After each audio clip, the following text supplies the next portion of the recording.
चौहान फिर से एक बार स्वागत करता हूं आपका अपने इस चैनल में जिसका नाम है maths by Rajeshwar Chauhan. Students, हमने पिछली वीडियोस में चार चैप्टर 12th के कंप्लीट कर चुके हूं और 4 चैप्टर 11th के। आज मेरा इरादा था कि 5वां चैप्टर हम लेकर चलें, लेकिन मुझे कुछ व्हाट्सएप पर मैसेज आए कि सर पहले हमारे कुछ डाउट्स हैं, उनके लिए एक वीडियो बना दीजिए। तो डाउट्स हर चैप्टर में है लगभग। अभी मैं आज पहले चौथे चैप्टर यानी डिटर्मिनेंट चैप्टर की प्रॉपर्टीज के क्वेश्चन लेकर चलता हूं। तो प्रॉपर्टीज और डिटर्मिनेंट्स में से मुझे 4 क्वेश्चंस के लिए डिमांड आई है कि 4 क्वेश्चंस को समझा दीजिए। फर्स्ट क्वेश्चन है, if x y z is not equal to 1 then the determinant x 1 1 1 y 1 1 1 z equal to 0 then prove that 1 upon 1 minus x plus 1 upon 1 minus y plus 1 upon 1 minus z equal to 1. And the second question, using the properties of determinant, prove that this determinant equal to 4abc, b plus c a b c plus a b c a plus b equal to 4abc. Third question है, using properties of determinant and without expanding. यहाँ पे देखिए properties use नहीं करनी है, properties तो use करनी है लेकिन एक्सपेंशन नहीं करना है। क्लियर? तो ये हमें प्रूव करना है, this determinant equal to 0। And the last one, if abc are pf qf and rth term of a gp and are all the positive then prove that log a log b log c pq are 1 1 1 equal to 0। तो ये 4 question है। Question अभी और भी बहुत है, तो हमने ये 4 प्रॉपर्टीज के क्वेश्चन थे, इसलिए आज हमने ये प्रॉपर्टीज के क्वेश्चन लिए हैं। नेक्स्ट वीडियो में हम और क्वेश्चंस की बात करेंगे। तो चलते हैं उन 4 क्वेश्चन। हम फर्स्ट क्वेश्चन लेते हैं, if x y z is not equal to 1 and x 1 1 1 y 1 1 1 z equal to 0 then prove that 1 upon 1 minus x plus 1 upon 1 minus y 1 minus y plus 1 upon 1 minus z equal to 1। Clear? तो हम ये determinant को लेकर चलेंगे और यहाँ से हम इसकी वैल्यू फाइंड आउट करने यानी ये हमें प्रूव करना है स्टूडेंट्स। क्लियर? ये हमें प्रूव करना है। वैसे देखिए इन क्वेश्चंस को करने से पहले मुझे खुशी है कि आप लोग पढ़ रहे हैं और कुछ क्वेश्चंस मुझसे पूछे हैं, डाउट्स हैं। मानता हूं कि थोड़े से अलग हैं, तो टिपिकल नहीं है, जरा इन पर थोड़ा सा भी ध्यान दोगे तो बहुत इजी क्वेश्चन है। क्लियर?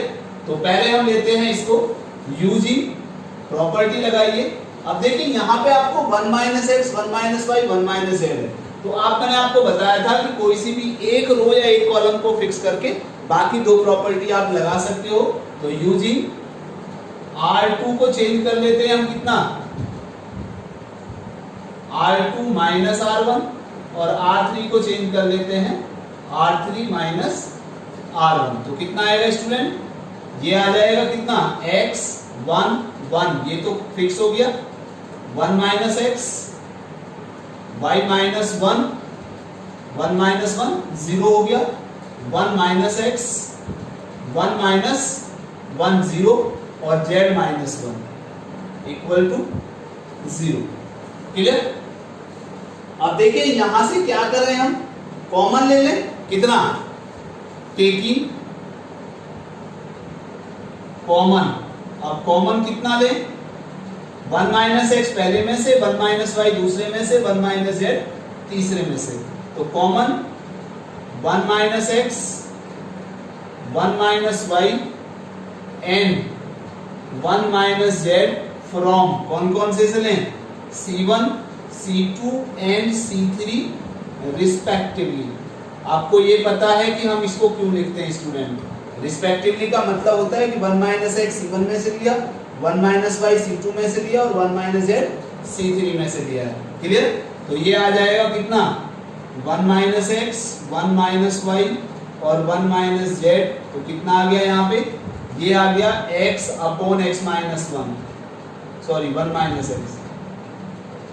इसमें से 1 लिया, 1 माइनस एक्स कॉमन लिया यहाँ से, तो ये 1 1 बच गया। अब यहाँ से कितना ले रहे हैं? 1 माइनस वाई, तो यहाँ से कितना लिया? 1 माइनस वाई कॉमन लिया तो 1 अपॉन 1 माइनस वाई आ गया। यहाँ से लिया तो माइनस का 1 बचेगा और यहाँ से 0 बचेगा। इसी प्रकार यहाँ से 1 अपॉन 1 माइनस जेड आएगा, यहाँ से 0 बच गया और यहाँ से माइनस का 1 बच गया और इक्वल टू 0। होप कि ये आपकी समझ में अच्छी तरह से आ गया होगा। क्लियर?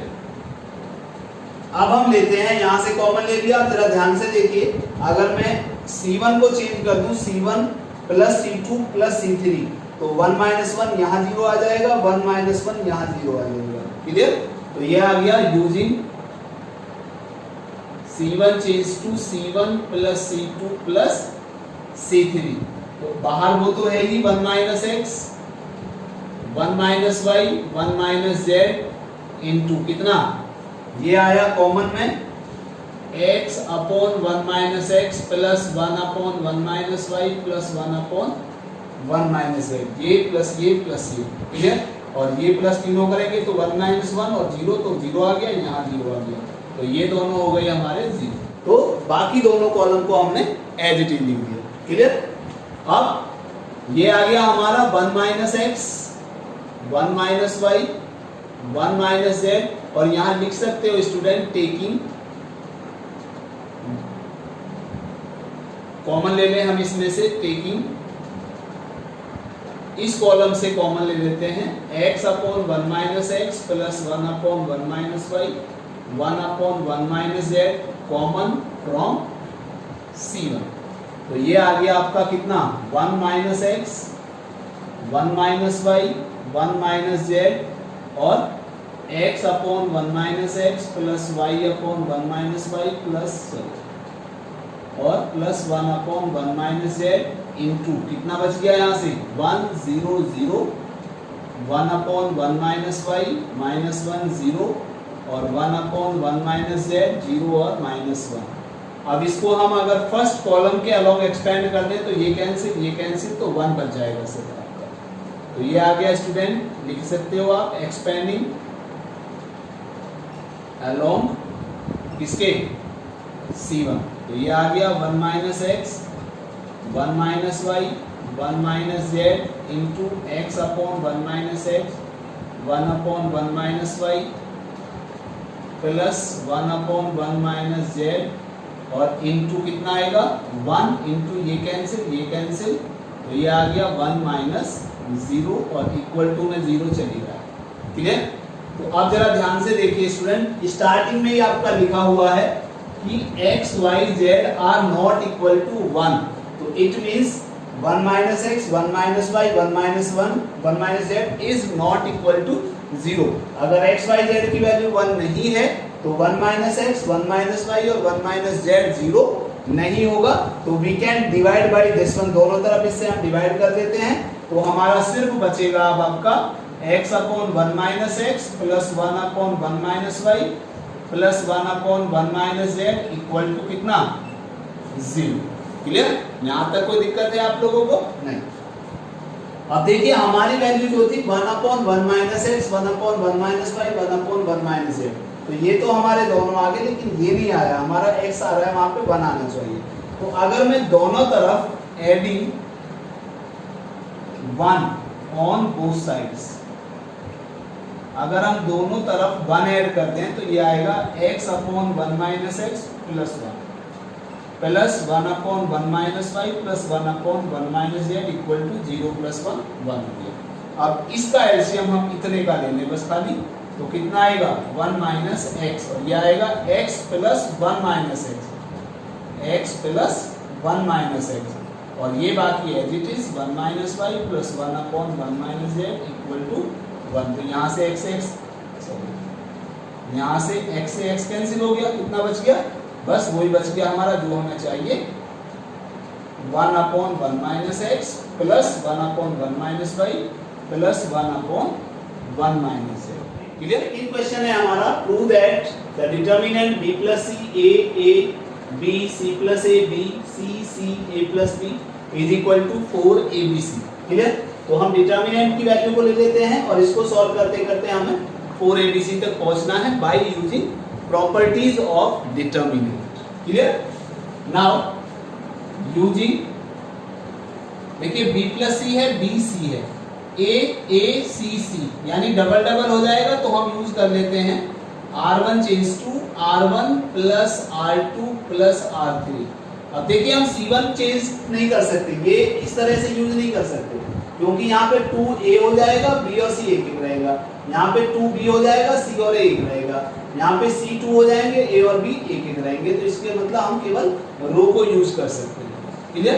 तो value of the determinant is equal to कितना b प्लस c, तो कितना हो गया 2 इंटू b प्लस सी, ये हो जाएगा 2 इंटू a प्लस सी या c प्लस a। और ये हो जाएगा 2 into A plus B. Clear? तो ये आ गया हमारा, बाकी as it is B C plus A, D C C और ए प्लस बी। क्लियर?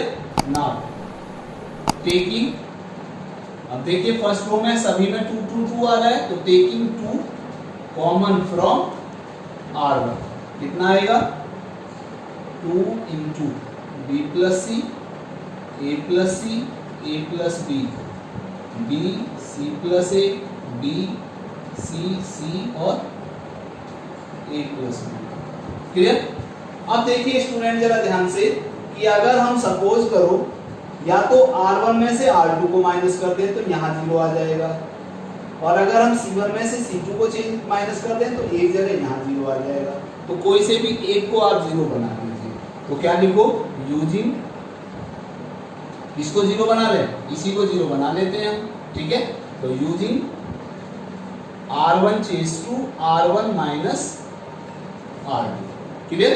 तो कितना आ जाएगा हमारा 2 into B plus c minus b, तो यहाँ रह गया सिर्फ सी, ये माइनस ये आ जाएगा 0 और ये माइनस ए करोगे तो आ जाएगा सिर्फ ए।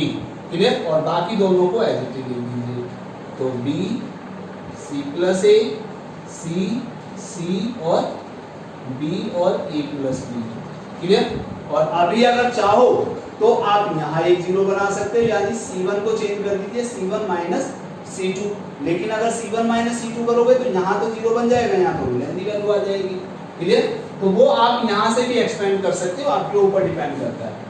तो using C1 change to C1 minus C2, तो कितना आया हमारा 2 तो ऑलरेडी बाहर था, तो C माइनस 0 C ही रहा, B प्लस ये माइनस ये कर रहे हैं तो ये आ जाएगा कितना B माइनस C माइनस ए, और C माइनस सी कितना हो गया दैट इज 0। क्लियर?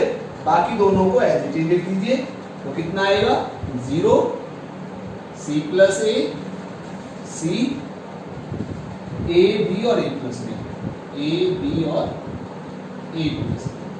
देखिए मैंने आपको इसका प्रोसीजर बताया था कि at least you have to use one property, कम से कम एक प्रॉपर्टी यूज करना है और कम से कम एक एलिमेंट को आपको 0 बनाना है। तो हमारे 2 एलिमेंट ऑलरेडी 0 बन गए हैं। कोशिश हमें ये करनी होती है कि एक रो या एक कॉलम में 2 0 बन जाए तो ज्यादा इजी होता है, लेकिन यहाँ नहीं बन रही है तो छोड़ देते हैं, कोई दिक्कत नहीं। अब इसको एक्सपेंड कर देते हैं, तो एक्सपेंडिंग अलोंग R1 ही कर लेते हैं। क्लियर? तो कितना आएगा इक्वल टू 2 इंटू ये कैंसिल आया, ये कैंसिल कितना आया C प्लस ए, बी सी और ए प्लस बी, माइनस 0 से तो 0 ही हो जाएगा सारा, फिर प्लस ए इंटू ये कैंसिल कितना आया b माइनस सी माइनस ए 0 और c प्लस ए और c। क्लियर? तो ये आ गया हमारा कितना 2 इंटू सी इंटू ये कैंसिल मल्टीप्लाई करो तो ये आ जाएगा a c minus B C plus और फिर प्लस ए स्क्वायर प्लस ए बी और माइनस हो गया बी सी। क्लियर? और ये सी के साथ है केवल। ठीक है, अब प्लस ए इंटू ये कैंसिल तो ये आ जाएगा सी इंटू दिस वन माइनस 0 तो यानी B C minus C square minus A C. Clear? तो ये आ गया 2 तो बाहर है हमारा, अब इसको मल्टीप्लाई कर देते हैं A C square plus B C square plus A square C plus A B C minus B C square plus A B C minus A C square और minus A square C. Clear? अब देखिए B C square से B C square cancel, A C square से A C square cancel और ए square सी से ए square सी cancel. तो ये बन गया हमारा 2 इंटू यहाँ बचा ABC और ABC यानी 2ABC, इसका मतलब हमारा हो गया 4ABC और यही हमारा प्रूव करना था RHS। ये हम लेकर चले थे मान लीजिए यहाँ पे LHS। Clear? Question is without expanding the determinant by using properties prove that root 23 plus root 3 root 5 root 15 plus root 46 5 root 10 3 plus root 115 plus root 15 5 is equal to 0। देखिए यहाँ पे आ रहा है स्टूडेंट विदाउट एक्सपेंडिंग, यानी हमें इसको expand नहीं करना है। आपने जब 4.2 को किया होगा तो पहले 5-6 क्वेश्चन आपने ऐसे किए होंगे विदाउट एक्सपेंडिंग, यानी प्रॉपर्टी तो आपको यूज करनी है बट उसको एक्सपेंड नहीं करना है, उसकी केवल प्रॉपर्टीज को यूज करके हमें बताना है कि ये वैल्यू इक्वल टू 0 है। और 0 के लिए प्रॉपर्टीज आपको, अगर प्रॉपर्टीज आपकी समझ में नहीं आई है तो आप जो मैंने सेकंड डिटरमिनेंट का सेकंड पार्ट है वो सेकंड पार्ट देख लीजिएगा, उसमें टोटल प्रॉपर्टीज बताई हुई है और how can we use the properties of determinant वो भी अच्छी तरह से मैंने उसमें समझाया हुआ है। क्लियर? तो अब यहाँ पे मैं लेता हूँ LHS हमने ले ली। अब देखिए स्टूडेंट इसको मैं इस तरह से लिख सकता हूँ, आप जरा ध्यान से देखिए रूट 23 रूट 46 और रूट 115 ये एक दूसरे के मल्टीपल आ रहे हैं, तो मैं इसको प्लस यानी a प्लस बी लिखूं या b प्लस a, बात तो एक ही है। क्लियर? तो इसमें मैं इसको थोड़ा सा चेंज कर लेता हूं इस क्वेश्चन को हल्का सा। ये हमारा आ गया रूट 23 प्लस रूट 3, इसको मैंने लिख दिया रूट 46 को पहले लिख देते हैं, रूट 15 को बाद में लिख देते हैं। ऐसे ही रूट 115 प्लस 3 यहाँ आ जाएगा, बाकी सब हमने एज इट इज लिख दिया। क्लियर? रूट 5 रूट 10 और 5। ओके, अब आपने प्रॉपर्टी पढ़ी थी फिफ्थ वाली प्रॉपर्टी जिसमें मैंने आपको बताया था a plus B C a1 b1 c1 a2 b2 c2। ये बताया था कि आपको कोई सी भी एक रो या एक कॉलम अगर दो एलिमेंट के या उससे ज्यादा एलिमेंट के सम में लिखा हुआ है तो वो दो डिटर्मिनेंट या दो से ज्यादा डिटर्मिनेंट के सम या डिफरेंस में आ जाएगा। तो इसको मैं लिख सकता हूं a1 a2 c1 c2 plus b1 b2 और c1 c2। ये आपको प्रॉपर्टी नंबर 5 बताई थी मैंने स्टूडेंट, अगर याद हो तो यानी इसको हम दो डिटर्मिनेंट में अलग अलग डिवाइड मतलब ब्रेक कर सकते हैं। तो ये हमारा आ जाएगा कितना, रूट 23 रूट 46 रूट 115। क्लियर?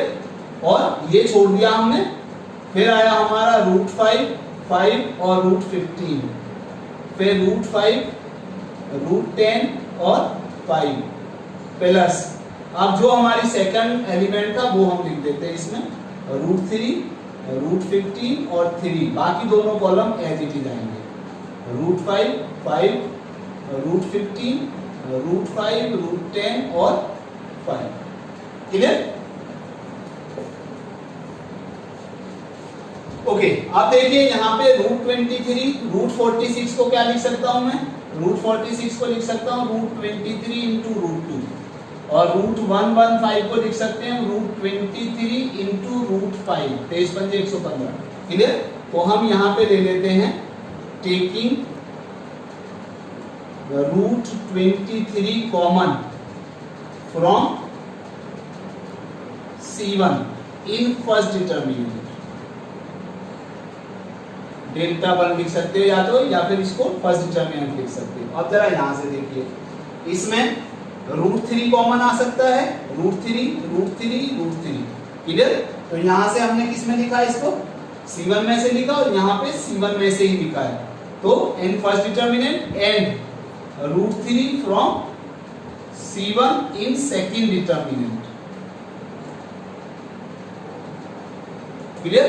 तो कितना आएगा, यहां से हमारा आ गया रूट 23, इसमें से कॉमन आके हमारा कितना बचा 1, यहां से बचा रूट 2 और यहां से बचा रूट 5। यहां से हमारा कितना, यहां से भी हम रूट 5 कॉमन ले सकते हैं, अभी लिख लो पहले पूरा इसको, तो कितना बाद में लिख लेंगे। चलिए कितना, रूट 5 रूट 15 और ये हमारा हो गया रूट 5 रूट 10 और 5 प्लस यहां से कितना कॉमन ले लें हम रूट 3 कॉमन ले लेते हैं तो कितना आएगा, ये हमारा बच गया 1 और यहाँ से रूट 5, 3 5 जो 15 और यहाँ से बचा रूट 3।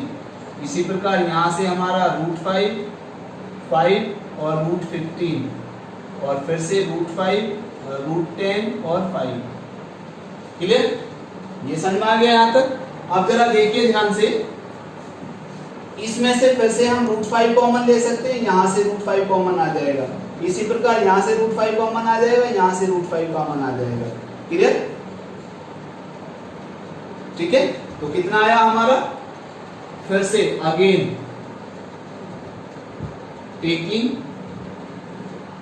रूट 5 कॉमन फ्रॉम, कौन कौन से लें, C2 and C3, from C2 and C3 in first determinant, and इसमें से भी दोनों में से ले रहे हैं, and रूट 5 from C2 and C3 in second determinant also। Clear, तो ये कितना आ जाएगा यहाँ पे, equal to root 23 already common था, रूट 5 दो बार कॉमन आ गया। कितना बचा यहाँ से, 1 रूट 2 रूट 5 और यहाँ से बचा 1 रूट 5 और रूट 3, 1 रूट 5 और रूट 3 और यहाँ से भी बचा 1 रूट 2 और 1 रूट 2 और रूट 5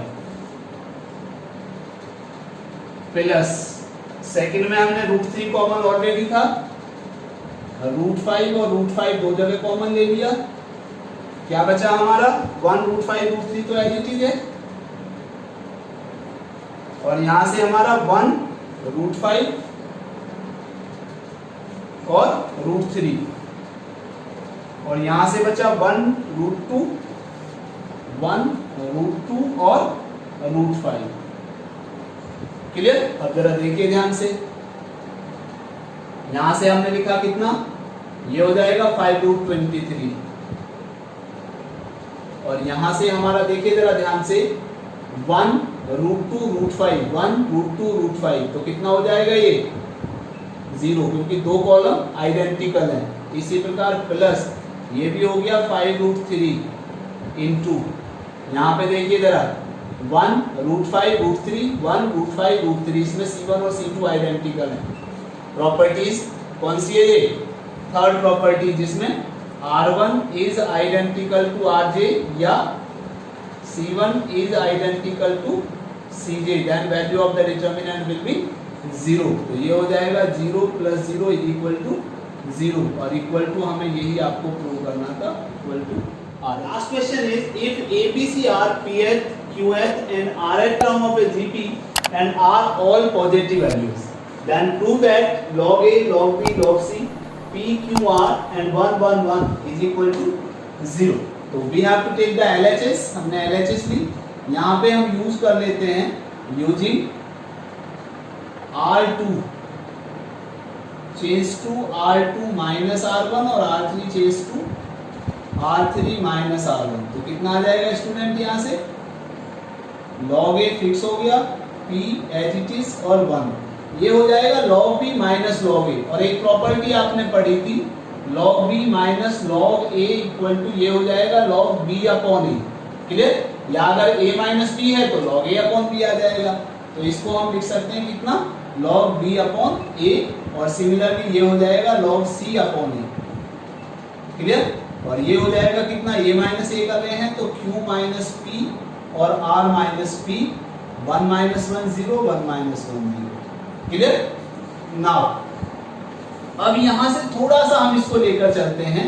यहाँ पे आपको दिया हुआ है कि Pth, Qth and Rth term, यानी AP इक्वल टू कितना दिया है A, AQ इक्वल टू दिया है B और AC equal AR equal to दिया हुआ है C। और कैसे काम है GP में, तो GP का आपका फॉर्मूला पढ़ा है। देखिए यहाँ हम A ले रहे हैं और Rth टर्म ले रहे हैं, इसलिए A n जो आपने पढ़ा था वो पढ़ा था A R की पावर n माइनस 1। अब हम A यहाँ पे AP ले रहे हैं तो इसलिए स्मॉल a नहीं ले सकते, और क्योंकि आर टर्म की हम बात कर रहे हैं यहाँ पे, तो इसलिए हम कॉमन रेशियो को स्मॉल आर भी नहीं ले सकते, तो हम कैपिटल ए फर्स्ट टर्म ले लेते हैं और कैपिटल आर कॉमन रेशियो ले लेते हैं। तो यहाँ से आ जाएगा a इंटू आर की power p minus 1 equal to a into R की power q minus 1 equal to b और a इंटू आर की power r minus 1 equal to c। Clear? अब हमें देखिए क्या लेना है, b अपॉन a लेना और c अपॉन a लेना। तो पहले हम b अपॉन a लेते हैं, तो b अपॉन a का मतलब ये अपॉन ये, a r की power q minus 1 upon a r की पावर p माइनस 1, a से ये कट गया और ये हो जाएगा r की power q minus 1 minus p minus 1, तो ये आ जाएगा r की पावर q माइनस p। ऐसे ही c अपॉन a का मतलब आ जाएगा r की पावर कितना, c ऊपर है ना, क्लियर? तो इसका मतलब r माइनस a हो जाएगा, sorry r minus p। Clear? यहां तक कोई दिक्कत है? ओके, अब इन वैल्यूज को हम यहां पे यूज कर लेते हैं, इसको इक्वेशन फर्स्ट मान लीजिएगा। क्लियर? और ये सॉल्व करने के बाद हम इसमें दोनों की वैल्यू ये पुट करेंगे, तो कितना आया, यूजिंग इन इक्वेशन 1, तो LHS हमारी चल रही थी कितनी, log a p 1 और log b अपॉन a का मतलब कितना हो गया, b अपॉन a हो गया log r की पावर q माइनस p। तो आपको पता है एक और फॉर्मूला पढ़ा था, log a की पावर b है तो ये b log a आ जाता था, यानी जो पावर है वो पहले आ जाएगी। तो इसका मतलब log b अपॉन a का मतलब हो गया r की पावर ये, तो q माइनस p पहले आ जाएगा यहाँ से, तो q minus p into log r, और यहाँ से आ जाएगा कितना, r minus p into log r। Clear? और यहाँ बाकी दोनों को एज इट इज लिख दिया, कितना p1 q माइनस p 0 और r माइनस p और 0। क्लियर? अब इसमें से देखिए हम सेकंड रो से q माइनस p कॉमन ले सकते हैं, थर्ड रो से r माइनस p कॉमन ले सकते हैं। तो taking q minus p and r minus p common from r2 and r3 respectively. Clear? तो ये आ जाएगा इक्वल टू LHS चल रही है q minus p into r minus p into कितना, log a as it is p1, यहां से बचा log r 1 0, यहां से बचा log r 1 0। अब जरा देखिए ये दोनों रो हमारी आइडेंटिकल हो गई, so q minus p into r minus p into 0 is equal to 0 और इक्वल टू RHS, यही हमें प्रूव करना। ये थे हमारे आप लोगों के दिए हुए कुछ डाउट्स जो कि प्रॉपर्टीज ऑफ डिटर्मिनेंट्स में से। अभी इस चैप्टर के जो बाकी के डाउट्स हैं हम नेक्स्ट वीडियो में लेकर आएंगे, नेक्स्ट वीडियो में आपको समझाएंगे। तो मिलते हैं हमारे नेक्स्ट वीडियो में और नई प्रॉब्लम्स के साथ, तब तक के लिए